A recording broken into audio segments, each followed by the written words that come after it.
In the summer of 1914, if you'd asked most people, they would have told you the war would be a quick, exciting adventure, a glorious affair, home by Christmas.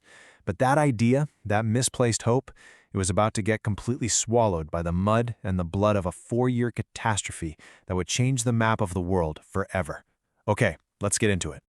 So you have to picture Europe back then as a giant powder keg, basically just waiting for a reason to explode. It was split into these two big rival groups. On one side, you had the Triple Entente, that's France, Britain, and Russia, and on the other, the Triple Alliance, Germany, Austria, Hungary, and Italy. All it needed was a single spark. And that spark came on June 28, 1914, in a city called Sarajevo, when Archduke Franz Ferdinand, the heir to the Austro-Hungarian throne, was assassinated. And after that, wow, the dominoes just fell with this terrifying speed.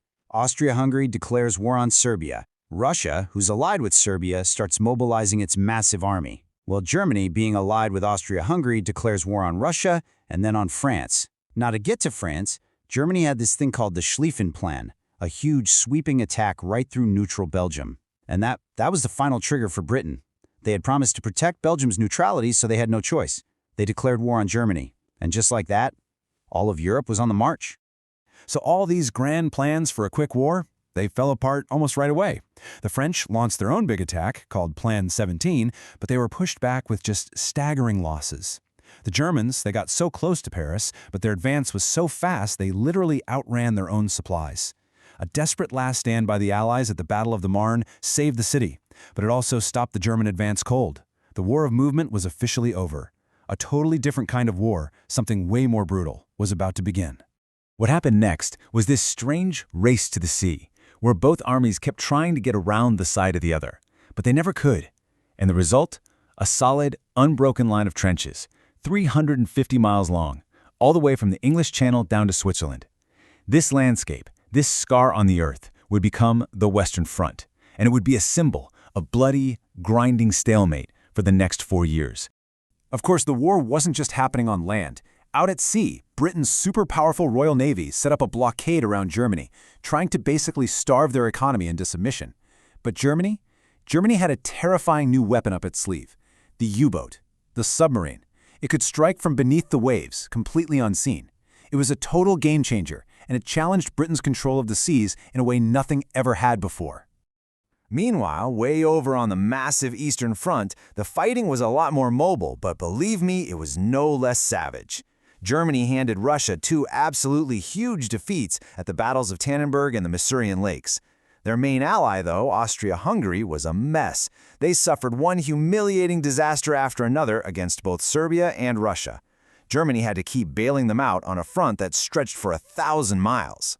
As the war dragged on into 1915 and 1916, it wasn't just a European conflict anymore. It was spreading across the globe, and this horrifying new strategy started to take over: attrition. The goal wasn't some brilliant victory on the battlefield anymore. No, it was simply to bleed the other side dry, to grind them down with relentless, non-stop slaughter until they just couldn't fight anymore. And you could see the war spreading everywhere. The Allies launched the disastrous Gallipoli campaign, trying to knock the Ottoman Empire out of the war. A vicious mountain war broke out between Italy and Austria-Hungary, and for the first time ever, Germany brought the war directly to British civilians with the world's first strategic bombing campaign, using these giant airships they called Zeppelins. And the technology of killing, it just got more and more monstrous. At the Second Battle of Ypres in 1915, the Germans did something unthinkable. They unleashed poison gas on the Western Front for the very first time.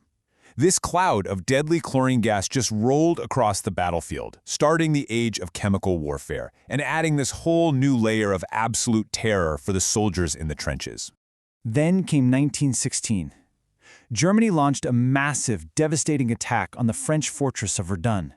Their strategy was chillingly simple: attrition. Their goal was, and I quote, to bleed France white. Verdun became a mincing machine. It was one of the longest, bloodiest battles in all of human history. The French famously vowed, "They shall not pass," and they didn't pass. But the price was astronomical: over 700,000 casualties combined. Now, to try and take some of the heat off the French at Verdun, the British launched their own gigantic offensive. the Battle of the Somme. And this is just tragic. On the very first day, the British Army had 57,000 casualties, nearly 20,000 of them killed. Wave after wave of men just mown down by German machine guns. It was the single worst day in the entire history of the British Army. But in the middle of all that slaughter at the Somme, the British rolled out a brand new weapon, something they hoped could finally break the horrible deadlock of the trenches. It was called the tank.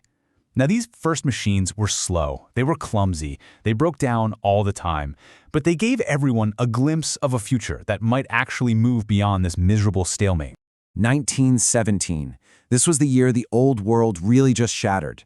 On the one hand, Russia, one of the main Allied powers, finally collapsed. Years of unbelievable casualties and shortages at home led to full-blown revolution. But just as one great power was leaving the stage, a new one was stepping onto it, the United States.